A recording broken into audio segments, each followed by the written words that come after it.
friends, welcome to Land for Learners. This is Lonan. So இன்னைக்கு நம்ம இந்த வீடியோல வந்து பாத்தீங்கன்னா ஒரு G roller அப்படிங்கற ஒரு மெட்டீரியலை பத்தி பார்க்க போறோம். இது என்ன அப்படினா வந்து பாத்தீங்கன்னா நம்ம பைக்குக்கு வந்து இப்ப வந்து நிறைய பைக் இந்த மாதிரி ஸ்பெஷல் பைக்லாம் இருக்கு இல்லையா, அந்த ஸ்பெஷல் பைக்குக்குலாம் வந்து பாத்தீங்கன்னா அவங்களுக்கு வந்து சென்டர் ஸ்டாண்ட் வந்து தர மாட்டாங்க. ஸோ சைடு ஸ்டாண்ட் மட்டும்தான். நீங்கள் அந்த இடத்துல வந்து செயின் லூப் பண்ணணும் அப்படின்னா, இல்லை நீங்கள் பேக் வீலில் வந்து ஒரு இடத்துல ரொட்டேஷன் பண்ணணும் அப்படிங்கிற போதும் நீங்கள் வந்து ஃப்ரண்ட் வீலுக்கும் இது வந்து யூஸ் பண்ணிக்கலாம். ரெண்டு வீலுக்கும் வந்து நம்ம ரொட்டேஷன் பண்ணலாம். ஸோ நீங்கள் செப்பரேட்டாக ஏதோ ஒரு வீல் வந்து ரொட்டேஷன் பண்ணணும் அப்படின்னா சென்டர் ஸ்டாண்ட் இருந்துச்சுன்னா நம்ம வந்து சென்டர் ஸ்டாண்ட் போட்டு ஃப்ரண்ட் பேக்கு புஷ் பண்ணி பிடிச்சி நம்ம வந்து வீல் வந்து ரொட்டேஷன் பண்ணிக்கலாம். பட் இதில் வந்து அப்படி பண்ண முடியாது. ஸோ இந்த இடத்துக்கால வந்து நம்ம வந்து இந்த ஜி ரோலர் அப்படிங்கிற ஒரு மெட்டீரியல் வந்து யூஸ் பண்ண போகிறோம். இதோட டிசைன் அப்படின்னு வந்து பார்த்துட்டிங்கன்னா அது வந்து சிம்பிள் டிசைன் தான். இது வந்து பார்த்தீங்கன்னா கேஸ்ட் அயன் மாதிரி கொடுத்துருக்காங்க. கேஸ்ட் அயனில் வந்து மெட்டீரியல் வந்து இந்த இடத்துக்கால ஜஸ்ட் ஒரு வீல் ஏறதுக்கு வந்து பேஸு, இது வந்து பேஸ்லேருந்து இது வந்து ஃபில்லட்டாக இருக்கிறது வந்து பார்த்துட்டிங்கன்னா நமக்கு வந்து வீல் மேலே ஏறது கொடுத்துருக்காங்க. இந்த ரோலர் வந்து பார்த்துட்டிங்கன்னா 4 பேரிங் இருக்குது. அவுட் சைடில் 4 பேரிங்கு ப்ளஸ் சென்டரில் இந்த ஸ்டெயின்லெஸ் ஸ்டீல்னு நினைக்கிறேன் இந்த மெட்டீரியல், எக்ஸாக்டாக தெரியல.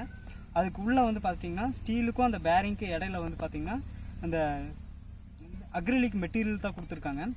எதுக்காக அக்ரிலிக் மெட்டீரியல் கொடுத்துருக்காங்க அப்படின்னா, நம்ம வந்து இப்படி ரன்னிங்கில் வந்து ஓவர் ஹீட்டிங் ஆனாலும் நம்மளுக்கு வந்து பேரிங்க்கு எந்த ஒரு அஃபெக்ட் ஆகாமல் இருக்கிறதுக்காக அந்த அக்ரிலிக் மெட்டீரியல் கொடுத்துருக்காங்க. ஸோ டிசைன் பொறுத்த வரைக்கும் இது செம்ம டிசைன் தான். சாதாரண வெஹிக்கிள் வச்சுருக்கீங்க அப்படின்னா அது வந்து கண்டிப்பாக உங்களுக்கு இதோட யூசேஜ் பற்றி புரியாது. பட் நீங்கள் அந்த சென்டர் ஸ்டாண்ட் இல்லாமல் ஒரு ஸ்பெஷல் பைக் வச்சுருக்கீங்க அப்படின்னா இதோட யூசேஜ் பற்றி உங்களுக்கு கண்டிப்பாக தெரியும். எனக்கு தெரிஞ்சு அந்த பைக்குக்கு இந்த R15 எல்லாம் எடுத்துட்டிங்கன்னா இந்த பைக்குக்கு வந்து வெரி யூஸ்ஃபுல் தான். இந்த மெட்டீரியல் வந்து பார்த்திங்கன்னா வாங்கினது வந்து நம்ம ஆல்ரெடி ஒரு ரிவ்யூவில் சொல்லியிருந்தார், கிருத்திகோல் அவர் தான் வந்து வாங்கியிருந்தார். அவர் வந்து பார்த்திங்கன்னா அவர் இந்த பைக்குக்காக தான் வாங்கியிருந்தார். ஸோ இது ரொம்ப அவருக்கு யூஸ்ஃபுல்லாக இருக்குன்னு தான் சொன்னார். சரி நானும் இந்த மெட்டீரியல் வந்து என் சேனலில் இன்ட்ரடியூஸ் பண்ணிக்கலாம் அப்படின்னு சொல்லிட்டு தான் வாங்கிட்டு வந்திருக்கேன். ஸோ இதை பார்த்துக்குங்க, நீங்கள் பார்த்து தெரிஞ்சுக்குங்க, உங்களுக்கு யூஸ்ஃபுல்லாக இருக்கும். ஜஸ்ட் வந்து இது பிளேஸ்மெண்ட் வந்து பார்த்திங்கன்னா கீழே வச்சு இந்த வீல் பேஸ் பண்ணி லைட்டாக தள்ளி விட்டு ஸ்டாண்டை எடுக்காமல் அப்படியே மூவ் பண்ணி ஸ்டாண்ட் போட்டு நிறுத்திட்டிங்கன்னா மேலே ஏறி நின்றுக்கும். ஸோ நம்ம அது வந்து ரோலிங் ஆகிற வீடியோ வந்து தரேன் பாருங்கள்.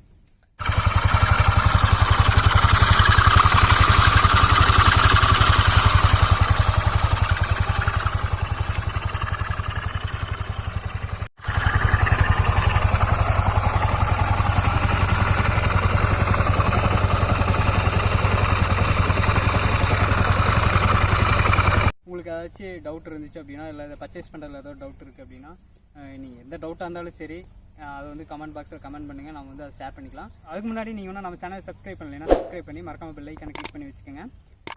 ஸோ தேங்க்யூ ஃபார் வாட்சிங்.